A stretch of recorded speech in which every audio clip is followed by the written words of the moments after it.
It's Tuesday, February 27th. You're listening to Your Florida Daily.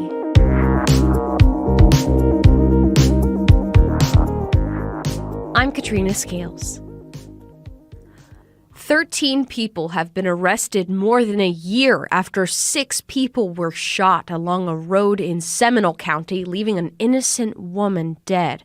It was January of last year when shots were fired at Reinhardt Road and County Road 46A, not long after the victims left a concert at the Barn in Sanford. Sheriff Dennis Lima believes the performer, rapper Jack Boy, was the target and was in another nearby car at the time of the shooting. We found that the likely motive for the incident stemmed from a very public, high-profile dispute playing out on social media and in the court system involving Jack Boy and a known associate of the shooters, another rap artist, Bill Capri, known by the stage name Kodak Black. One more suspect remains on the run. Sheriff Lima says there's no evidence Kodak Black was involved in the shooting, adding it was likely connected to gang violence.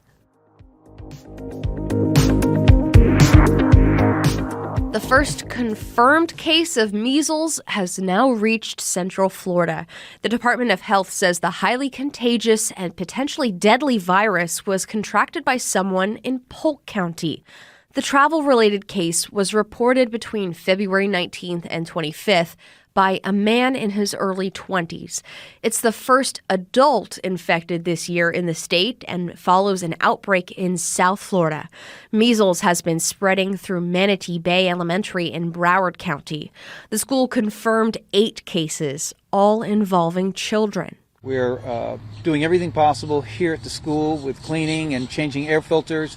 We're keeping parents informed as much as possible. In a letter sent to parents, Florida Surgeon General Joseph Ladapo said it was, quote, normally recommended for people exposed to the virus who aren't vaccinated to stay home up to 21 days. But ultimately, he said the decision about sending kids to school lies with parents. During the 2021-2022 school year, 91.7% of Florida kindergarten students were vaccinated from measles, falling short of the 95% for herd immunity.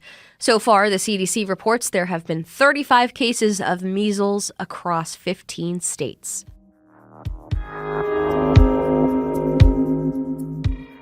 And there's been an abnormal increase in injuries among pelicans along Florida's East Coast. That's according to a nonprofit that's now working to find the cause of these injuries.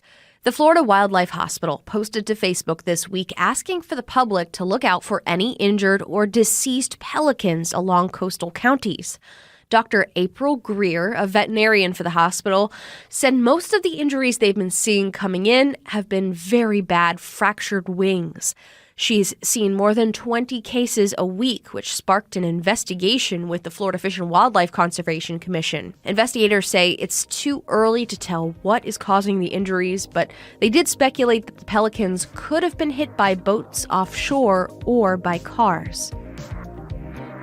You can find these top stories along with breaking news, weather, and traffic all day on clickorlando.com. And now, a completely random Florida fact.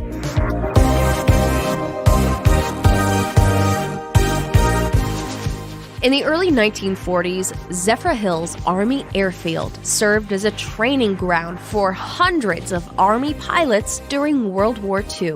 When the airfield was built in 1942, Zephyrhills was home to some 800 people, but over the course of the war, the population there doubled as Army pilots came to the small town to train in air defense tactics.